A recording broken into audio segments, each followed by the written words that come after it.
Décolonisation saison 2, Haïti. Épisode 8, le brasier ardent. Bonjour et bienvenue pour ce nouvel épisode. À la fin de l'épisode dernier, je vous avais promis de couvrir l'arrivée sur la colonie des commissaires civils envoyés pour appliquer la loi du 4 avril 1792. En écrivant l'épisode, j'ai commencé par faire un état des lieux de la situation à l'arrivée de cette deuxième commission civile. Et le truc, c'est que la situation est encore plus chaotique, si vous pouvez le croire, que celle de l'après-insurrection. Et j'ai été obligé de diviser l'épisode en deux pour que nous soyons bien au fait de ce qui se passe dans la colonie. Vous pouvez donc considérer l'épisode d'aujourd'hui comme un épisode de transition, où on verra que les acteurs locaux, noirs, libres de couleur et blancs, avancent leurs pions sur l'échiquier haïtien de manière indépendante. Et c'est ce qui me semble important, le fait que les événements qui se passent à Haïti obéissent aussi à une dynamique qui leur est propre et qui est distincte de celle de la Révolution française. Alors, bien sûr, le souffle de la Révolution française entretient le brasier de la colonie. Mais l'incendie haïtien est allumé et est entretenu d'abord par les acteurs de la colonie. Tandis donc que les nouveaux commissaires civils et l'expédition militaire qui les accompagne traversent lentement l'Atlantique, les insurgés noirs de la province du Nord et les hommes libres de couleur des provinces de l'Ouest et du Sud poursuivent leurs propres objectifs. Ces objectifs sont bien différents et on peut considérer chaque province comme un théâtre distinct des deux autres. Rappelez-vous ce que je vous disais sur la géographie mère de l'histoire au premier épisode. Si on commence par la province du Nord, il faut dire que l'échec des négociations de paix entre les insurgés et les Blancs à la fin de 1791 laisse les forces de Jean-François et de Biassou, maîtresses de la plaine sucrière du Nord et des montagnes du sud et de l'est de celle-ci, le long de la frontière espagnole. Les insurgés occupent également des positions dans les collines à l'ouest du Cap. Et dans ces régions, ils commencent à organiser une société dominée par les Noirs. Au sommet de la hiérarchie, on retrouve Jean-François et Biassou. Biassou, par exemple, se construit un imposant quartier général dans le sud de la plaine du Nord. Un colon blanc le décrit comme, je cite, un palais royal. Fin de citation. Et bien qu'ils ne sachent ni lire ni écrire, Jean-François et Biassou ont une activité épistolaire intense. Via des secrétaires, ils délivrent des documents juridiques tels que des laissez-passer pour voyager dans les territoires qu'ils contrôlent. Ils mettent en place des tribunaux militaires pour juger les prisonniers et ils tiennent des conseils périodiques pour administrer politiquement leur territoire. Ce qu'ils font, c'est qu'ils établissent aussi un réseau de camps et divisent leur territoire en régions et chaque région est commandée par un officier supérieur. Apparaît ainsi une élite militaire qui devient peu à peu la nouvelle classe dirigeante. Parmi ces officiers, il y a bien sûr Toussaint. Il administre une région et commence ainsi à acquérir une base de pouvoir qui lui est propre. Les dirigeants noirs jettent donc ainsi les bases d'une société dominée par les militaires. Et le problème, c'est que cette nouvelle classe dirigeante cherche à continuer la production de café et de canne à sucre, se substituant ainsi aux planteurs. Pourquoi ? Par appât du gain, bien entendu, mais aussi parce que les insurgés ont besoin d'argent. Il faut acheter des armes, des munitions et des vivres pour les troupes.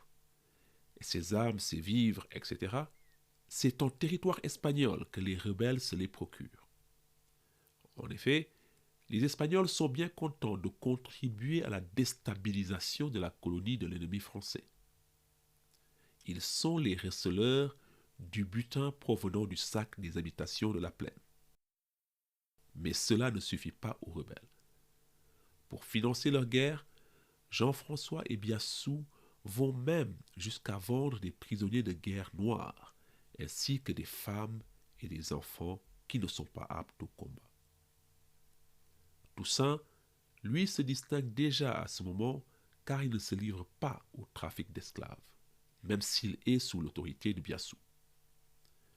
Peut-être qu'au contraire de Jean-François et Biassou, qui ne sont pas abolitionnistes, Toussaint, lui, l'est déjà. Qui sait? En tout cas, les leaders noirs cherchent à relancer les cultures de rente, le café et la canne à sucre. Or, la population noire, elle, n'a aucun intérêt à continuer à travailler la canne ou le café. Au contraire, la masse d'anciens esclaves revendique les terres des plantations détruites pour cultiver sa propre nourriture, entamant ainsi le processus de création de la paysannerie rurale qui va constituer la majorité de la population haïtienne. On voit donc là que la méfiance apparue entre les leaders et le peuple lors des négociations de fin 1791, eh bien, cette méfiance s'accentue. Descendons maintenant à l'ouest et au sud, où en 1792, les choses vont évoluer, car les esclaves vont aussi s'immiscer dans le conflit entre les blancs et les libres de couleur. Et la raison principale en est que aussi bien les blancs que les gens de couleur font tout pour incorporer les esclaves dans leurs armées. Ils ne le font pas de gaieté de cœur, non. Et il y a toujours eu une réticence de la part des gens de couleur à lier leur sort à celui des Noirs. Cela dit, on a vu la semaine dernière qu'ils sautent le pas avec les Suisses. Idem dans le Sud, les gens de couleur se rendent compte qu'ils ne peuvent pas l'emporter sans l'aide des esclaves parce qu'ils ne sont simplement pas assez nombreux. Le problème, c'est qu'en 1792, tous les esclaves sont au courant de ce qui est arrivé aux Suisses. Du coup, les Noirs ne se bousculent pas pour s'enrôler aux côtés des Métis. Ceux-ci passent alors au plan B, la force. Ils investissent les habitations, pillent et brûlent les maisons, exécutent les commandeurs et mettent les esclaves devant un choix, la mort ou le fusil.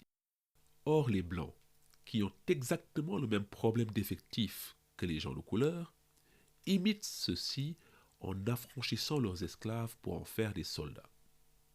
Dans la ville des Cailles, dans le sud, une loi est votée qui ordonne à chaque propriétaire de libérer 10% de ses esclaves pour combattre les gens de couleur. Par conséquent, à partir de 1792, toutes les batailles entre gens de couleur et blancs mettent en fait aux prises surtout des noirs à d'autres noirs.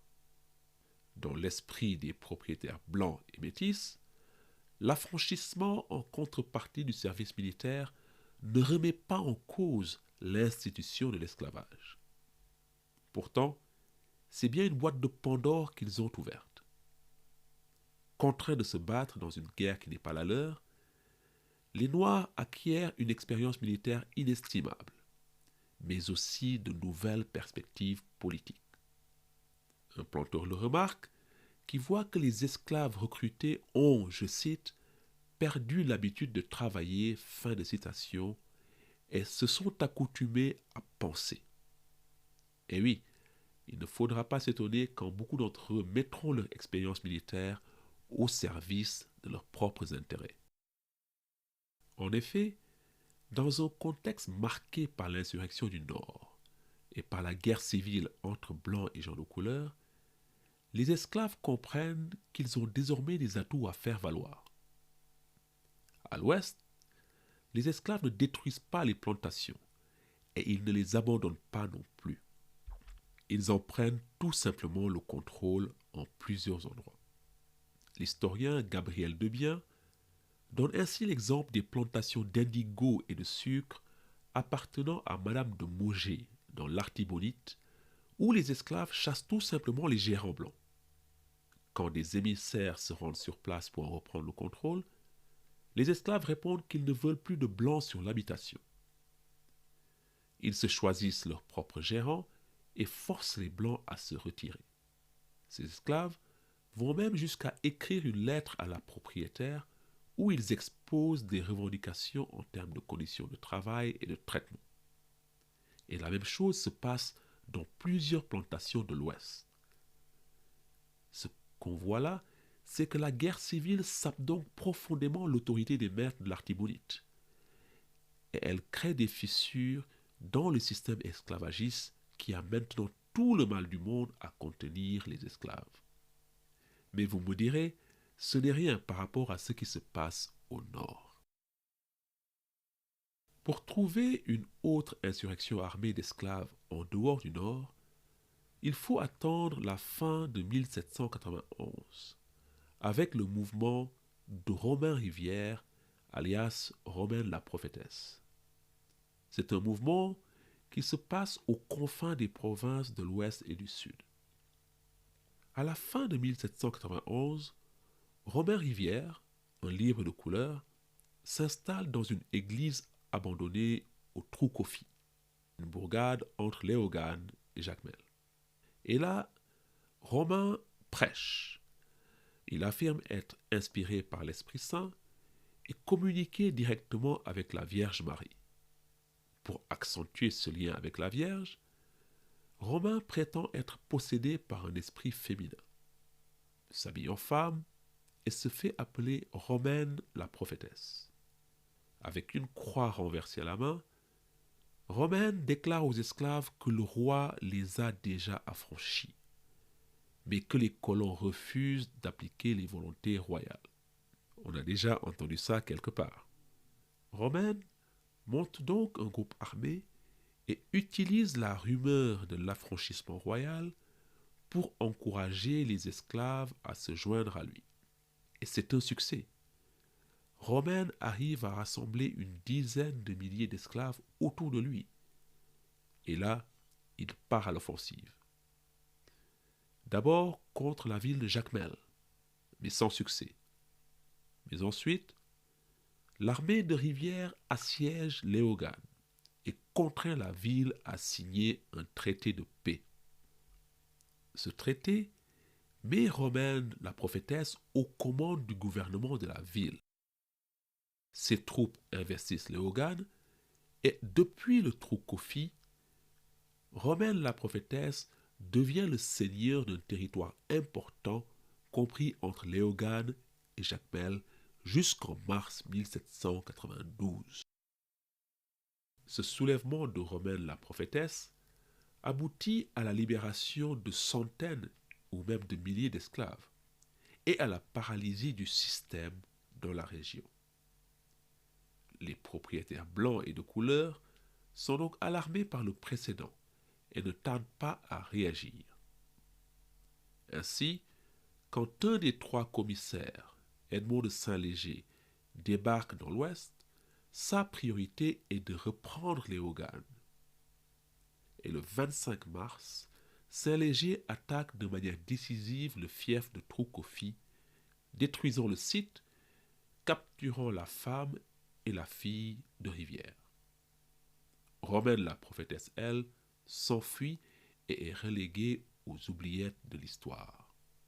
Ce qu'il faut noter encore une fois, et je me répète, c'est que si Romaine la prophétesse est parvenue à ébranler l'ordre colonial dans sa région, c'est que, comme au nord, l'élite blanche et métisse est trop occupée à se faire la guerre depuis la fin des concordats.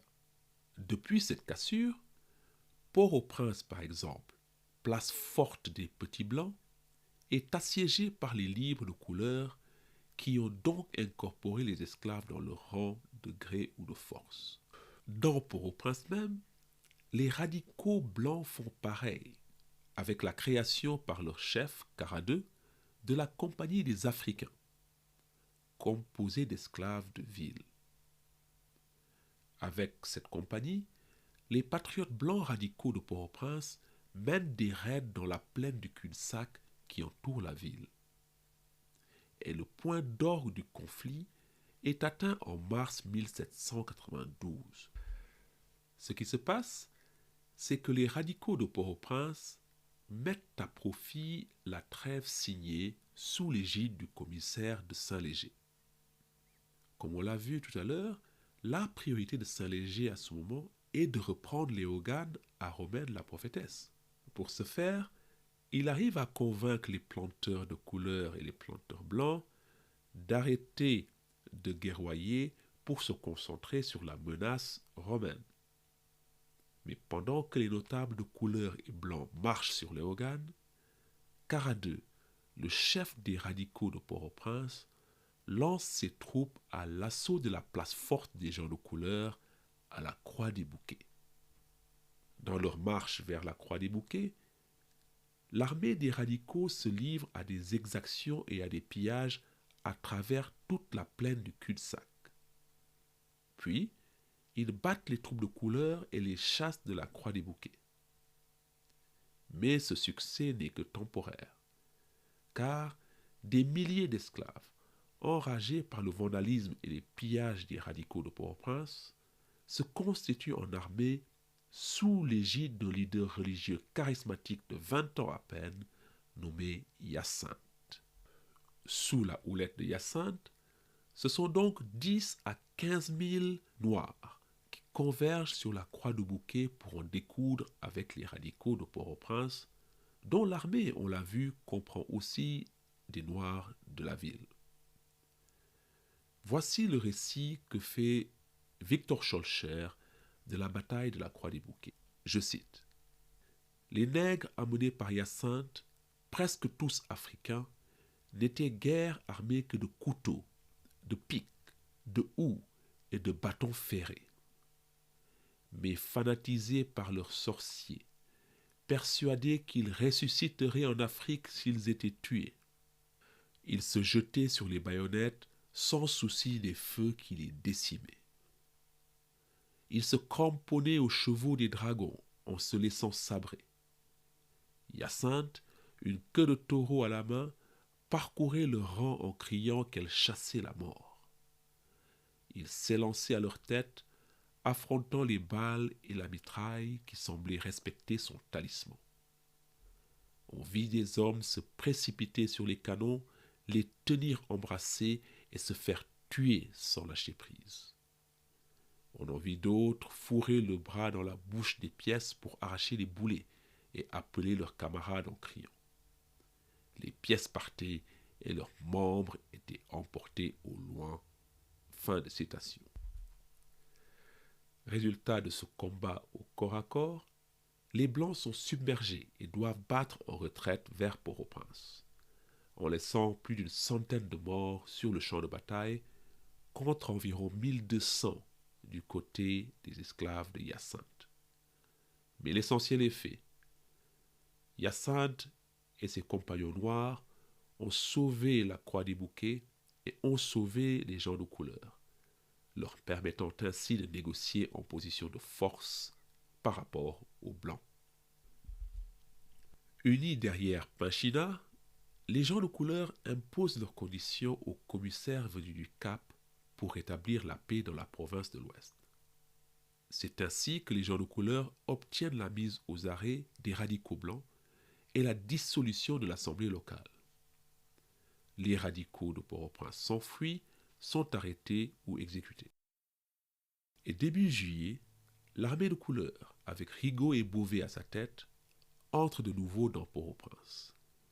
Beauvais et Rigaud deviennent officiers de l'armée française.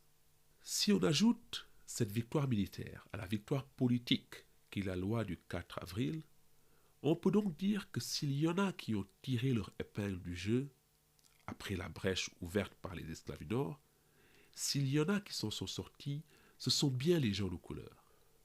Grâce au lobbying efficace de Julien Raymond à Paris, et grâce à la lutte armée dans la colonie, les gens de couleur ont rompu l'oppression raciale en cours depuis la création de la colonie. Quant aux Noirs de l'Ouest dirigés par Hyacinthe, on pourrait croire dans son contexte qu'ils poursuivraient sur leur lancée. Mais il n'en est rien. Hyacinthe n'est pas un abolitionniste. Ce qu'il fait, c'est qu'il signe un accord avec les Blancs qui ressemble à ce que Jean-François Ebiassou avait proposé dans le Nord.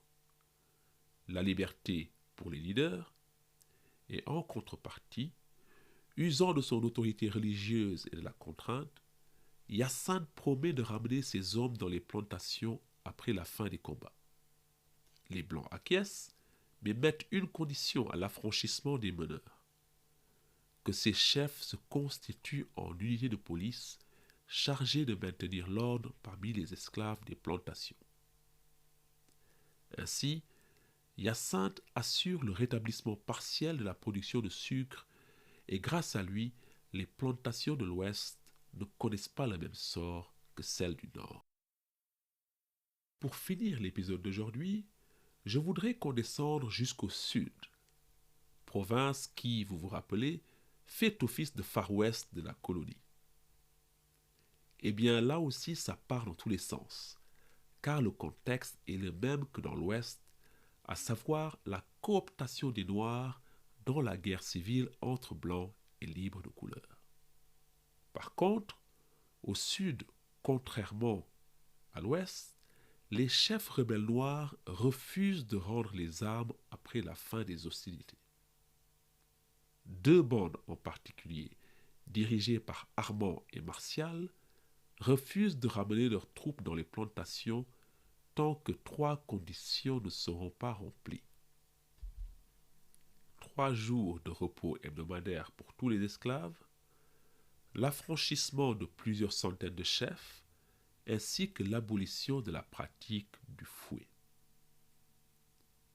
Devant la fin de non-recevoir des autorités blanches, Armand et Martial se retirent dans une région montagneuse appelée les Platons, où ils sont rejoints par d'autres bandes rebelles. Au même moment, une autre révolte éclate à Port-Salut. Par conséquent, la province du Sud, à l'instar de celle du Nord, tombe progressivement sous l'emprise de bandes rebelles nombreuses. Et c'est pour arrêter tout ça que le gouverneur Blancheland débarque au Sud en juillet 1792. Il agite d'abord la carotte en offrant une amnistie à tous ceux qui déposeront les armes et rentreront dans les plantations. Ouais, mais non, répondent les esclaves qui passent à l'attaque. Armand, par exemple, attaque des plantations près des Cailles et déclare que les esclaves du Nord n'avaient pas laissé un seul bâtiment debout et que, je cite, la même chose devait arriver ici. Fin de citation. Blancheland est outré par l'arrogance et l'outrecuidance d'Armand et Martial. Il décide alors d'en finir avec eux, en lançant une expédition militaire contre les Platons. Or, l'enjeu de cette expédition est énorme pour Blancheland. Voilà un gouverneur dont l'autorité est au plus bas en 1792. L'expédition contre les Platons est censée redorer son blason et faire oublier sa fuite de Port-au-Prince en mars 1791, la rébellion des Blancs contre le décret du 15 mai, et enfin la révolte des esclaves. Mais Blancheland va boire le calice jusqu'à la lie. Le 4 août, il envoie 3 colonnes composées d'une part de troupes blanches et d'autre part de troupes de couleur commandées par Rigaud. Il lance ces 3 colonnes à l'assaut des Platons, fiefs des esclaves, dans les montagnes. La première colonne est attaquée en masse et repoussée vers un défilé où tous les soldats sont massacrés. La deuxième colonne, elle, est assaillie par les Noirs qui tiennent les hauteurs et restent invisibles. Ils pratiquent un feu plongeant et provoquent des éboulements sur les soldats. 200 soldats blancs périssent et plusieurs sont capturés. Blancheland entrevoit même avec horreur la tête d'un de ses officiers plantée au bout d'une pique. C'est un désastre et le gouverneur est obligé d'ordonner la retraite. Les Noirs restent les maîtres absolus des Platons et cette Bérésina ruine totalement l'autorité de Blancheland. Il est rappelé à Paris en septembre et convaincu de trahison, Blancheland comparaîtra devant le tribunal révolutionnaire. Il sera condamné à mort le 11 avril 1793 et guillotiné. Dans le sillage de leur victoire, les rebelles des Platons adressent de nouvelles exigences aux autorités des Caïs et réclament même des droits territoriaux sur les Platons. Mais aucun accord n'est trouvé. Pendant toute l'année 1792, le royaume des Platons, comme l'appellent ses habitants, résiste et attire toujours de nouvelles recrues. Réfugiés dans les montagnes, les esclaves ne descendent dans les plaines que pour opérer des razzias. Et pendant ce temps, la plupart des esclaves restés dans la plaine cessent tout simplement de travailler. Par exemple, un tiers des habitations du Sud ont été incendiées à la fin de 1792, dont la totalité des plantations de la plaine sucrière entourant les Caïs, autrefois si florissantes. En somme, plus d'1 an après le début du soulèvement dans la plaine du Nord, au sud comme au nord, la colonie subit les assauts de puissants groupes d'insurgés qui n'ont nullement l'intention de déposer les armes. Au contraire, ses leaders se radicalisent. Jean-François Biassou et Charles Belair adressent par exemple une lettre à l'Assemblée coloniale en août 1792. Il faut dire quand même que l'authenticité de cette lettre est contestée par plusieurs historiens, qui en attribuent la paternité à d'autres personnes et certains à Toussaint Louverture. Mais que dit cette lettre?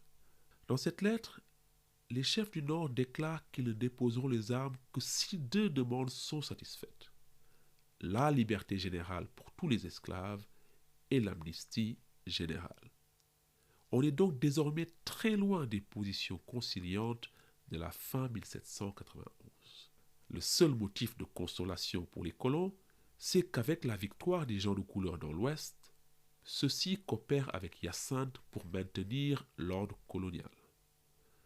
Les libres de couleur vont ainsi tendance à devenir les alliés essentiels des administrateurs qui viendront de métropole, qui, au contraire, vont s'opposer aux intérêts des colons blancs, mais cela nous le verrons la prochaine fois.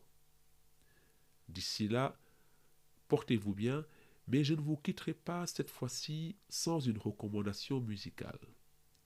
Aujourd'hui, un classique du chanteur Coupé Cloué, la chanson Mokompé, dont vous trouverez les détails dans la description de l'épisode. Mokompé de Coupé Cloué, portez-vous bien et salut hein!